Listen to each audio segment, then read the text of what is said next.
So now we're going to do radian measure. Remember, your calculator has two modes to be in, radians or degrees. We know about degrees. Everybody has a pretty good concept of 360 degrees around a circle, things like that. Radian measure is not intuitively obvious, but if you look at the mode, under the mode key on your calculator, it's actually the default. It's actually, when you're doing science, degrees is used a little bit, but most of the time it's in radian measure. That's why it's the default on the calculator. And then you get introduced to something called the unit circle, which is always a momentous day in the life of a math student.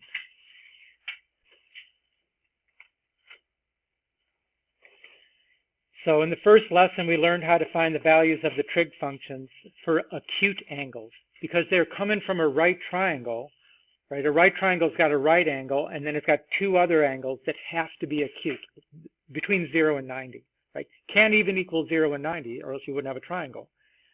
In this lesson, we learned that we can find the value of the trig functions for any angle.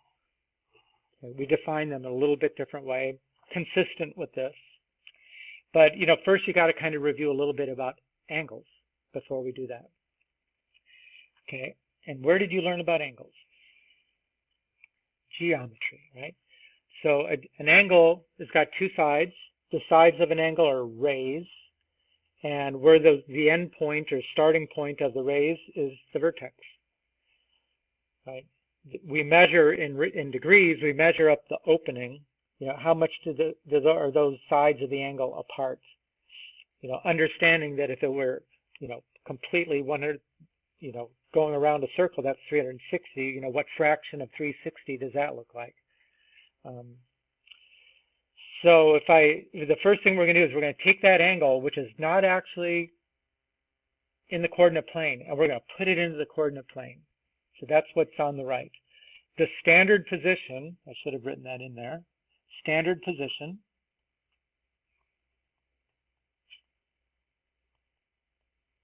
is putting that angle in the coordinate plane with the vertex at the origin, with one side of the angle on the positive x-axis. That's called the initial side. And then the other side of the angle could be anywhere around 360 degrees. That's called the terminal side.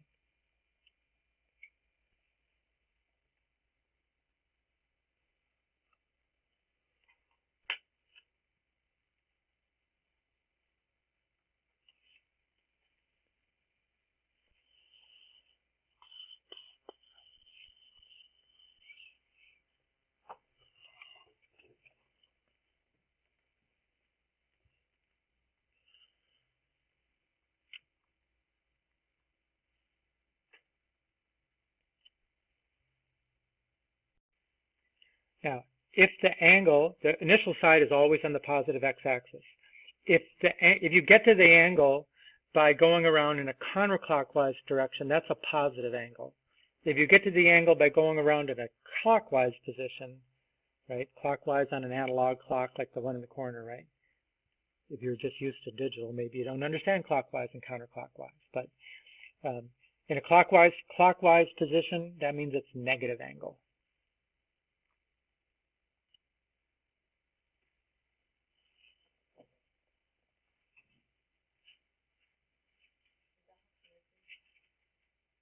Not really.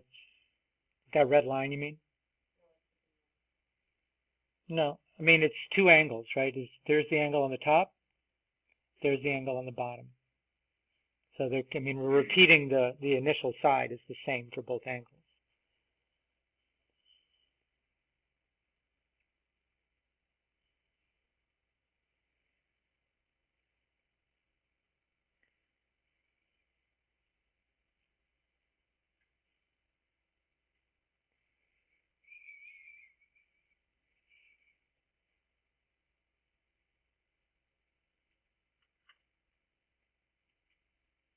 Good.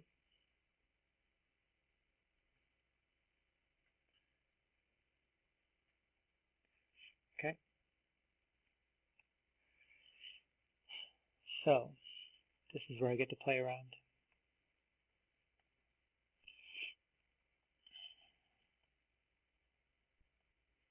So here we go. I'm not moving the initial side, but I'm going to move the terminal side around. How many degrees is it if I go all the way around the circle? 360, okay? What if I go halfway around the circle? What if I go halfway between 0 and 180? Okay, what if I go halfway between 180 and 360? 270, right? What if I got that, all those angles I was going counterclockwise, they were positive. Okay, what if I went minus 90 degrees? Where would I end up? I would end up straight down, right? Which is the same place as positive 270 is the same thing as negative 90, right? What if I go negative 180? Where do I end up? Yeah, I got to go clockwise around, right? Halfway around the circle. It's actually the same place that I would get to if I went in a positive direction. So negative 180 and positive 180 are the same thing, right? So negative angles, positive angles, okay? So let's say I go all the way around the circle and I get to 360 and then I go another 90 degrees. How many degrees would that be? 450 degrees. So you can get angles that are more than 360. That just means you're going around the circle more than once, right? I mean, in the end, really the angles, when we draw them, and we're going to draw them in a second, is really the whole angle is just getting to the terminal side. As long as the terminal side is in the right place, it doesn't much matter whether you called it with a positive or a negative angle. But you'll see that in these first problems that we are using like I'm using a red arrow. You might, make an arrow to show that you opened up in that direction. And so you'll see in a second how that goes. So that's kind of fun. So I'm going to draw some angles here. 240 degrees. Okay, which quadrant would I be in? Okay, remember when we went around it was 90, 180, 270, 360. So it's in between 180 and 270, so it's third quadrant. So I'm going to draw it. Let's see, I think I've got the right, no I don't. I think that's good. So let me draw it about like this. And what I was trying to tell you before is that, so I can indicate that that's a positive 240 by doing something like this. I wish it was neater than that, but. Okay, how about negative 50 degrees? Which quadrant would I be in? Okay, so I would be in the fourth quadrant. It's closer to negative 90 than 0, so maybe about right there, and I can show it.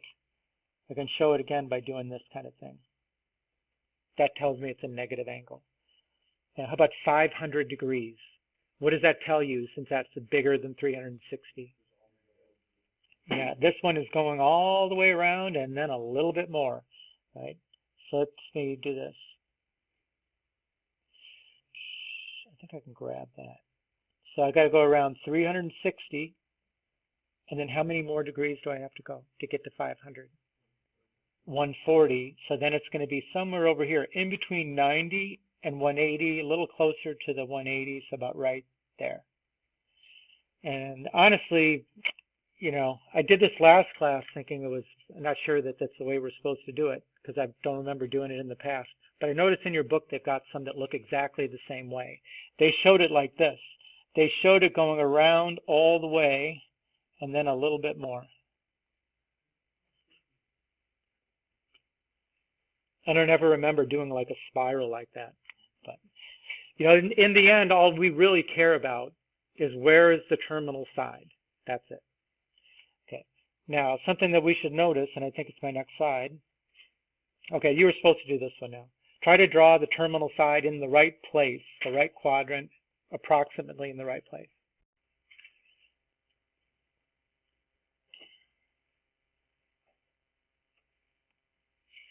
Okay, so one thing we should note at this point is angles repeat themselves. Every 360 degrees, you end up exactly the same place. So it means there's not just like one unique way to name an angle. There's more than one way to name an angle in the coordinate plane. Okay, when you've got more than one way to name an angle, for example, if I said 180 degrees and negative 180 degrees, we know that they end up at the terminal side in the same place. So they're called coterminal.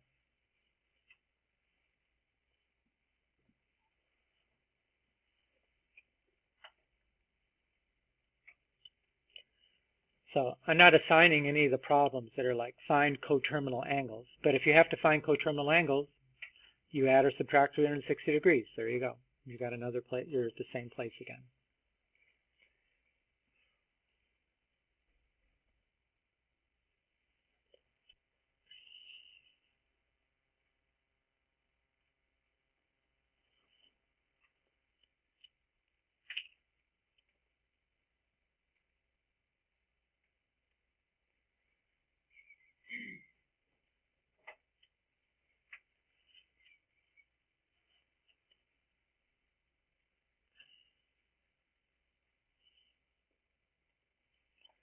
Okay.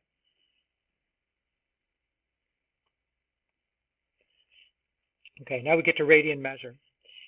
Radian measure is a different way to describe how much the sides of the angle are opening up. Instead of putting it on a scale of 0 to 360, where 360 is all the way around, instead we measure the arc length, the intercepted arc length, like right here. How am I blue? If I measured that arc length right there, that would be the radian measure for whatever this angle is in the middle. Now, if I didn't say like the radius of the circle has to be fixed at some value, then it would depend on how big your circle is. How big is the arc length? You know, with a bigger circle, you get a bigger arc length. That's why we've got to set the radius to 1. Okay, so when we do radian measure, it's the intercepted arc length of a circle with a radius of 1. Now, if I go, remember, in degrees, if I go all the way around the circle, that's 360 degrees. When it comes to the arc length, if I measure the arc length of an angle that actually went all the way around the circle, what am I really measuring? What do you call that? The distance around the outside of a circle. It's the circumference, right? And what's the formula for circumference? C equals 2 pi r, right? But the r is 1, right? So in our case, the circumference, 1 time all the way around the circle, is 2 pi. So in radian measure, if I want to find a coterminal angle, I'm going to add 2 pi or subtract 2 pi.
Okay, so now I know that I can label these in degrees. I would label this like 0 degrees, or it could be 360 degrees if I go all the way around. Halfway around the circle would be 180. Halfway between 0 and 180 is 90. Halfway between 180 and 360 is 270. Right? In radian measure, 0 degrees is 0 radians. Right? All the way around the circle, as we just said, is 2 pi radians. Halfway around the circle then should be how many radians? Just pi. Halfway between 0 and pi would be pi over 2. And halfway between pi and 2 pi would be 3 pi over 2, 1.5 pi, right? So, you're not used to thinking in radians, but when you use this stuff a lot, you have to be just as comfortable identifying where you are with radians as you are with degrees, and it all starts with it's 2 pi all the way around, so everything else should kind of, fall from that. And I said up here I was going to do positive and negative angles, but I mean, it's the same thing would work, right? This would be negative 90 degrees would be negative pi over 2. Negative 180 degrees would be negative pi. Negative 270 would be negative 3 pi over 2. And negative 360 would be negative 2 pi. Just depends on how you get there, but the terminal sides are always in the same spot.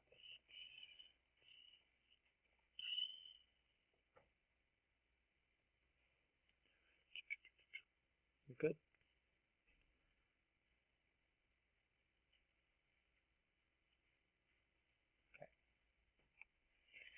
All right, so now, in order to convert, if you get an angle which is in degrees, then we should be able to convert it to radians and vice versa. Well, what we're going to use here is, I mean, any of these would work. You could use, well, the 0 ones aren't going to work, but you could have used any of these to be the way you convert from one to the other. But the easiest one is to use 180 and pi, because 180 degrees is the same thing as pi radians.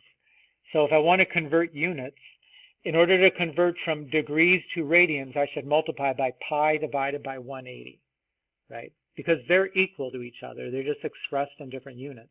That'll help us to change the units. If I want to convert from radians to degrees, I should do 180 divided by pi. Now, one thing to keep in mind is that sometimes, especially when they first introduce you to this kind of stuff, if we're talking about, let's say, 2 pi radians, sometimes that they'll write it like this, 2 pi RAD, or they might put it in parentheses like RAD. But here's the thing. Let's say I've got a C equals 2 pi times R, right? The formula for the circumference. And let's say that my radius is 10, right? How do I find the circumference? Right? C equals 2 pi times 10, let me say feet, 10 feet. Now, what do you think the units of circumference are going to be? Are they going to be feet squared? Are they going to be feet to the first? It's to the first. I mean, the end, the circumference is still just a line. It's a line that has a length. That's it. You could straighten it out and do that. So actually, this is going to be feet also. Okay, well, what does that tell you about the units of 2 pi? If radius is feet and circumference is feet, then what did the 2 pi contribute to the units of this thing? Nothing. It's unitless, right? Radians, when you measure in radians, it's a unitless number. And that's why we don't always show it, right, by putting RAD after it, because it's really not a unit. And sometimes when they do, they put it in parentheses, which is kind of like hedging their bet a little bit, because it's really not a unit. I mean, a lot of times we'll recognize that we're dealing with radians because you see the pi and you think, okay, well, that's got to be radians. But that's not always the case. You could have a number like 5.24. And if I got 5.24 as the measure of an angle, I would say for sure that means it's radian measure. You know why I know it's radian measure? Because there's no degree symbol, right? If they mean it to be degrees, they'll put a degrees on it. Otherwise, it's radians. So you can't always count on the pi to be the thing that tells you, oh, this means it's radians. If there's a degree symbol on it, that means it's degrees. Otherwise, it's radians. No matter if it looks like a strange number like that. We're not going to do that in this class that much, but you'll get that in math analysis for sure. Okay, so let's do some conversions. This is actually pretty easy. Okay, convert 125 degrees to radians. Okay, which is the conversion factor that I'm going to use? Is it pi over 180 or is it 180 over pi? pi over 180, right? Because I need the degrees to cancel out as units, right? So I've got a degrees in the denominator and degrees in the numerator. In effect, I'm just canceling them out. And now I've got 125 divided by 180 times pi. Now, normally, we don't just turn that into a decimal. I mean, a lot of times, the pi will be part of the answer. So, I mean, pi has a value. You could put that in and make that part of the decimal too.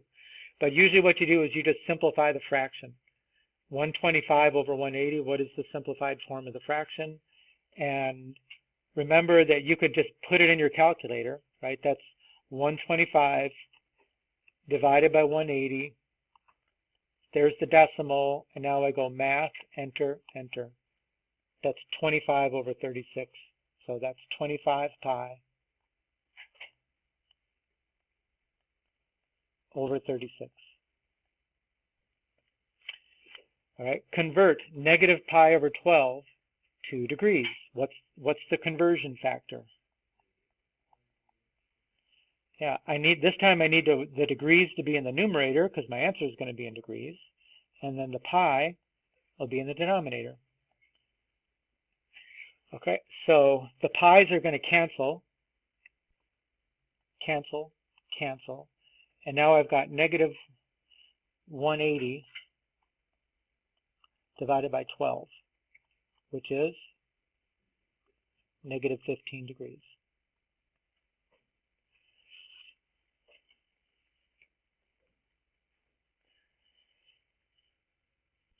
Okay.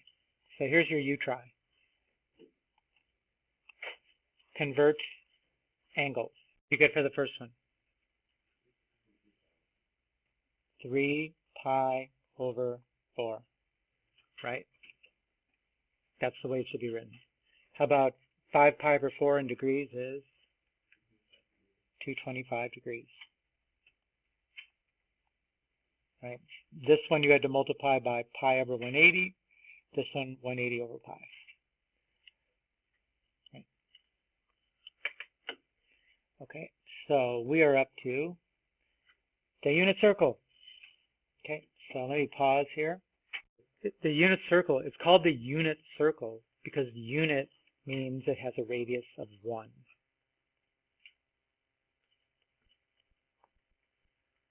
So you can see on it, you see in the middle of the circle, there's a lot of blanks there with degree symbols next to them, right? Those are all at the positions of the multiples of 30 degrees and multiples of 45 degrees, going all the way around from 0 to 360 or 0 to 2 pi.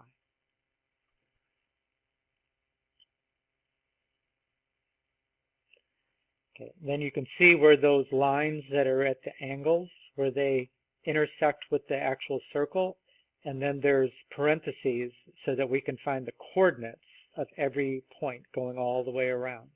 And when we know the coordinates of those points, then we will know the sine and the cosine and the tangent and all 6 trig functions. The sine is always the y coordinate of that pair. The cosine is always the x coordinate of that pair.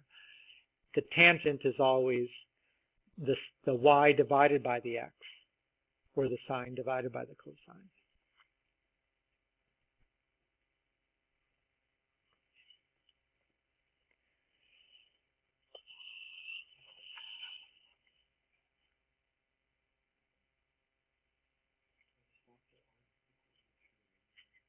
Yep. So when we're ready, we will start filling it in. You can time us to see how long does it take to figure this out.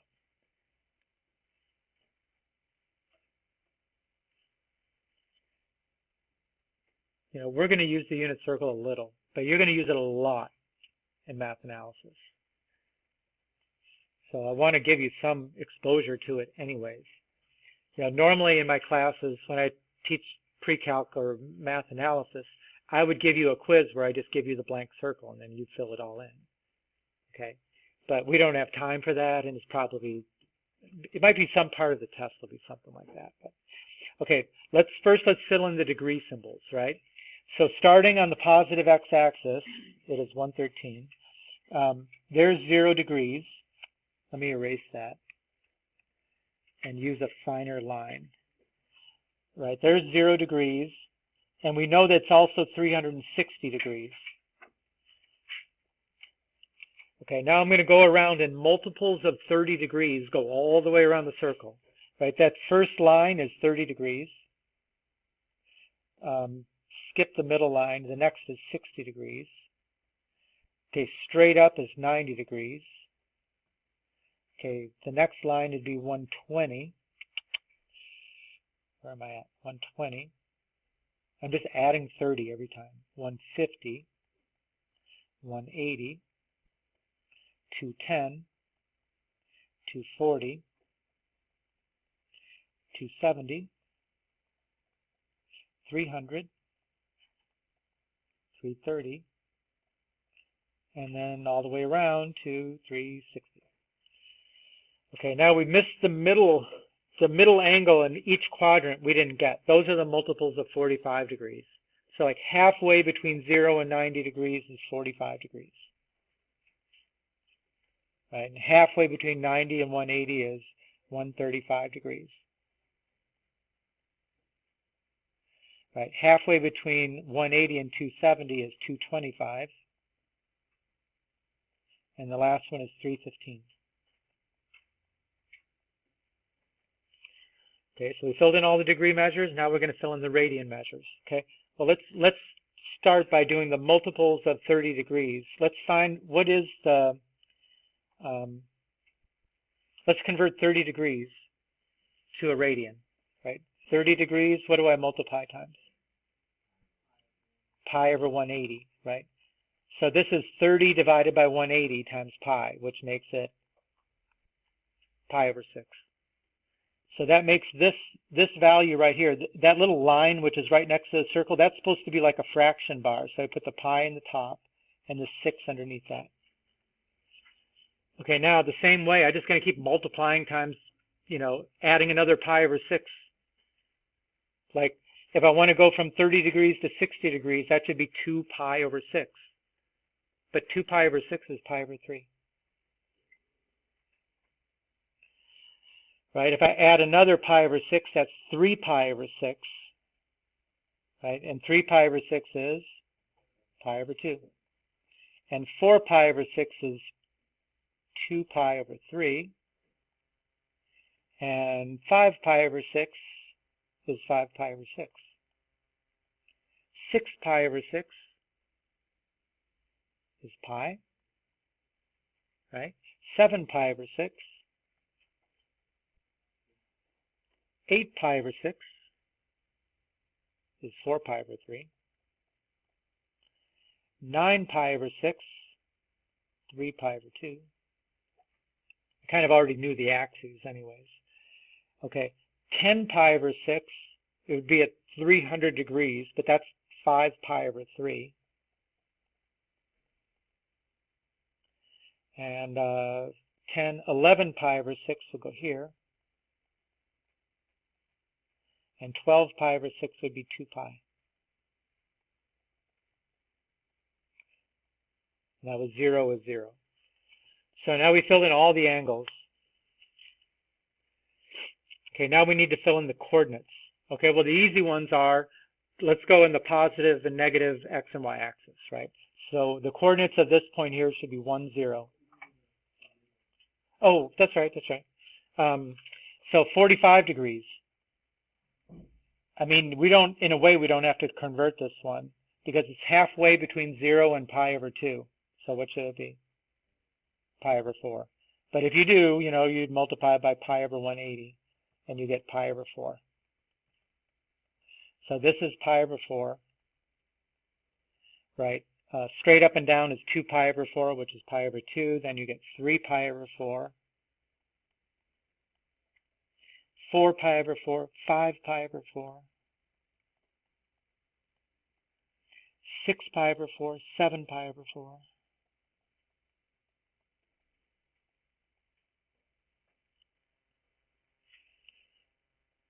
And now we've got all the angles.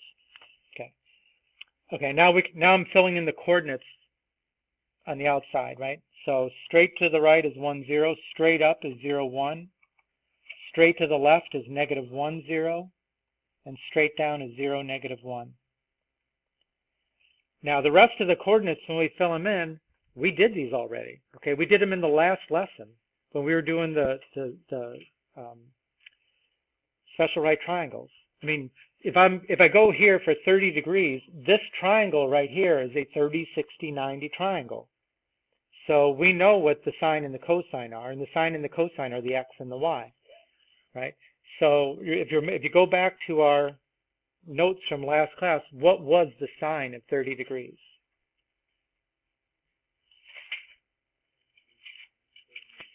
The sine of 30 degrees, if you go back, was 1/2. So that means the y-coordinate is 1/2. What was the cosine of 30 degrees?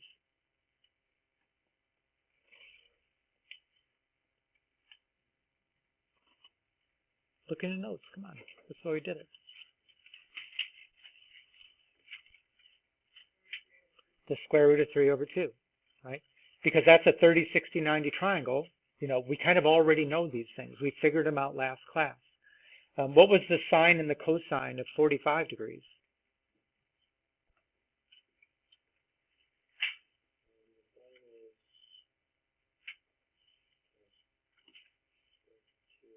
The square root of 2 over 2. They're both the same, right? So, and then this one, this is another, at 60 degrees, that's another 30, 60, 90 triangle. The only thing is that the x and the y coordinates just switched. So you can fill these in just using all the information we used last class, right? This will go, the x is, oops, sorry, root 3 over 2, 1/2, root 2 over 2, root 2 over 2, and then 1/2, root 3 over 2.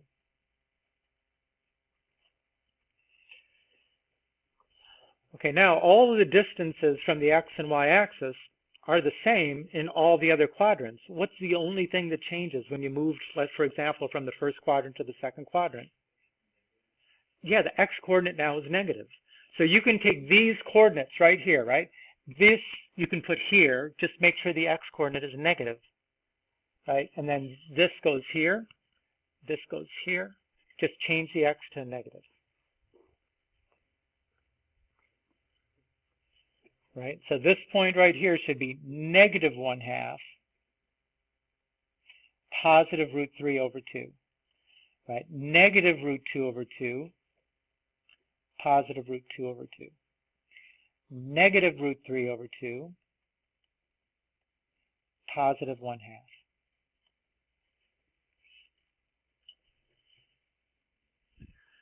Right?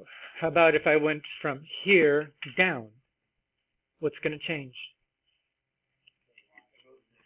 No, that here.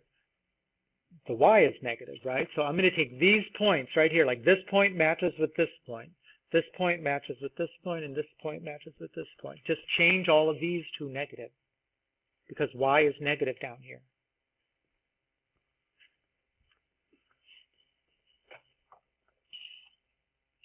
So this becomes root 3 over 2, negative 1/2, root 2 over 2, negative root 2 over 2, root 1/2, and negative root 3 over 2. Okay, and then what about in quadrant 3? They're all negative, right? So again, I can, any way I want to match it up, but this will end up being negative root 3 over 2, negative 1/2, negative root 2 over 2, negative root 2 over 2, negative 1/2, negative root 3 over 2. Okay, is there anything we haven't filled in here? The only thing we kind of didn't fill in was the positive negative thing that they've got at the top. And the way they're using this here is they're using that to say like which trig functions are positive in this quadrant. So for example, in the first quadrant, you know, they're all positive.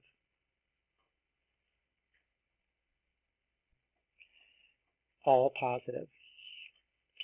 Now, in the second quadrant, x is negative, which means which trig function is negative? Cosine is negative, right? So you would have to say that the cosine is a negative, and then it should be that the flip, what is 1 over the cosine? The reciprocal function, secant, right? So secant has to be down here. And how about tangent? Tangent was y divided by x. Should it be positive or negative in quadrant 2? It's going to be negative. In fact, that makes the tangent and the cotangent are negative. You know, the only thing that's positive is the sine and the cosecant. So let me just flip to the next slide, which has got all this filled in. You can read it.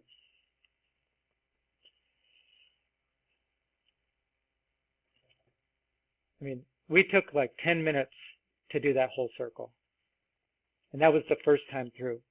You know, if you had, you know, usually when, like I said, when I would give this as a quiz and I've got to check, what I check, the way I check it is I go like this. I start with the y right here. And I know that the coordinates are going to be in order, 0, 1/2, root 2 over 2, root 3 over 2, and 1. Right? Because that's from the least to the greatest. I mean, if you make these into decimals, I mean, this is how they grow. So I can just label 1, 2, 3, 4. And then I go to the x's, 0, 1/2, root 2 over 2, root 3 over 2, and 1. And then I start up here and I go in the negative direction. Negative 1/2, negative root 2, negative root 2. And then I go backwards. And I mean, but that's how you could actually just label it.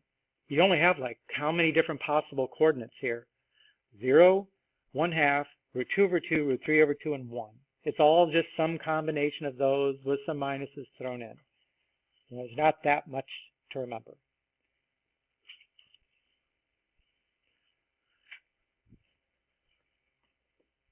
You know, I don't think even somebody like me, you know, that did a lot of math and had to use the unit circle a lot, I didn't memorize this. I mean, I just sat down and would figure it out. I mean, my paper would always be a lot of like circles, and then I'm drawing like a terminal side there and saying, okay, what was that there? Let's see. If it's in that position, it looks like the x is smaller than the y, so that's a negative 1/2 positive root 3 over 2. There. Okay, so we constructed that. Okay, so now use the unit circle to exactly evaluate the 6 trig functions for theta equals 135 degrees. Okay, so let me go to unit circle. Where is 135 degrees? Right there, right? So we want to use these coordinates, negative root 2 over 2, positive root 2 over 2. So I usually would write it down like this. Just write it down. Negative root 2 over 2, positive root 2 over 2. And now I can say that the sine of theta, or the sine of 135, equals the y coordinate. The cosine of 135 equals the x coordinate. The tangent of 135 is y divided by x, negative 1. The cosecant of 135 should be 1 divided by the sine, right? So the root 2 over 2 was us rationalizing the denominator on 1 divided by the square root of 2. So this is the square root of 2. And the secant is negative the square root of 2. And what's the cotangent? Negative 1. 1 over negative 1 is negative 1. Okay. Now, the fact that it says evaluate exactly, right, means that you're not just supposed to turn it into a decimal. Okay, you're not. You're supposed to have square roots if they're in there. They should be part of your answer. So that's why that word comes up, exactly.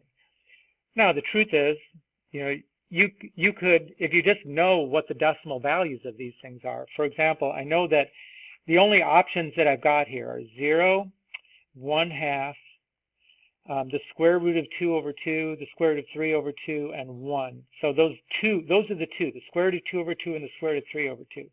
So if I just figure out those decimal values, second, square root of 2, divided by 2, right, is about 0.707. I actually should have said the 1/2 is 0.5. And the square root of 3 over 2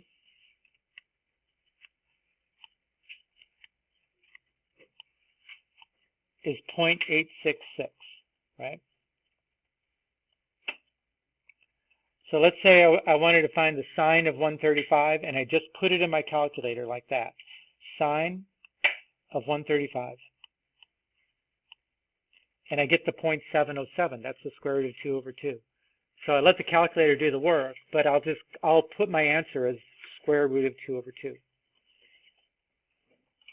So if it says exact, you got to get the radical in there somehow. So this is your U try. So go back to the unit circle. Where's negative pi over 3 going to be? We know what the negative means, right? Negative means go which direction? Nope. Clockwise, right? So look at where pi over 3 is. Pi over 3 is up here. So where would negative pi over 3 be? It would be 5 pi over 3. So you're going to use these coordinates. 1/2 negative root 3 over 2.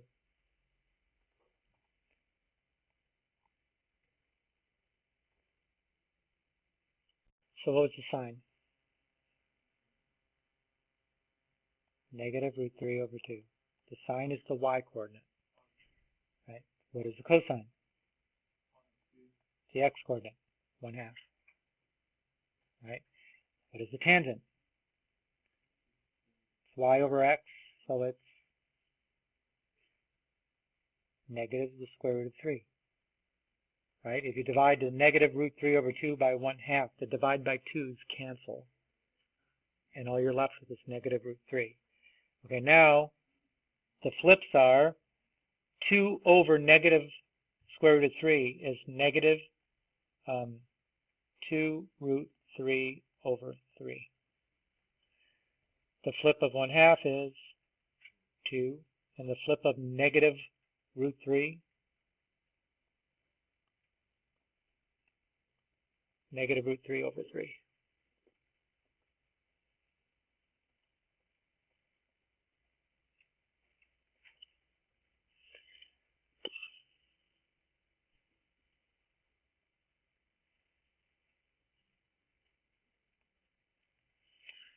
Okay, now use the unit circle to exactly evaluate these, meaning let's not turn them into decimals. Although, like I said, if you do turn them into decimals, you should be able to figure out like which is the radical that it came from. Where's 240 degrees, negative 240 degrees? If we go back to the unit circle. Oops, too far. I mean, where's positive 240 degrees? You know, positive 240 is down here. So where would negative 240 be? 120. Right? That's, I mean, again, if you want to find negative 240, if you want to find the coterminal angle, add 360. What's negative 240 plus 360? 120. So there you go. So we're using these coordinates, negative 1/2, positive root 3 over 2.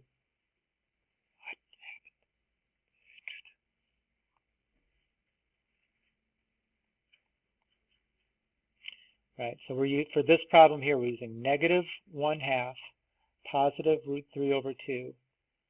So the tangent is the y divided by the x. So what is it going to be? Root 3 over 2 divided by negative 1/2. Negative square root of 3. Right? The divide by 2's cancel. Okay, how about 17 pi over 6? Maybe a little harder. Okay, how could I find the coterminal angle? What do I subtract in radians to find a coterminal angle? 2 pi, right? So what's 17 pi over 6 minus 2 pi? Well, that would be 17 pi over 6 minus 12 pi over 6, which is 5 pi over 6. Okay, so on your unit circle, where is that? 2 is 12 over 6. I'm making a common denominator. Yeah. Y over X. Right? I mean, you could just say 17 over 6 minus 2 in your calculator, and then just go math, enter, enter. You know, it'll get you the 5 over 6. But, so go back to the unit circle. Right? 5 pi over 6 is here. So I want to use negative root 3 over 2 and 1/2. Keep doing that. Right? So we're using this one. Negative root 3 over 2, positive 1/2. Okay, now what is the cosecant again?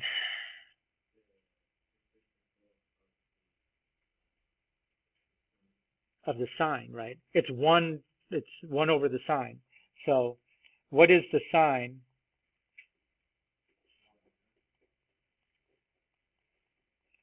Yeah, the sine of this is 1/2. So what is 1 over 1/2? 2. So the answer is 2.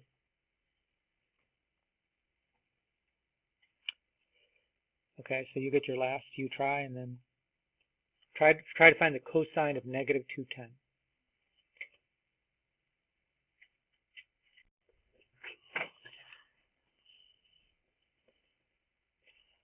What if I just put it in the calculator? I'm going to do cosine of negative 210. Cosine of negative 210. Enter. Negative 0.866. Well, what was that the decimal value for? The 0.866? That's root 3 over 2. So this thing is negative root 3 over 2. And that's exact, because it's got the radical in it. Now, if I want to find negative 210, where is negative 210? Right? Well, positive 210 is here. That's going around like that. So negative 210 should be going around like that. It's 150. So we're using these same coordinates that we used before. Negative root 3 over 2 and 1/2. So what is the cosine? The x coordinate, negative root 3 over 2. Done.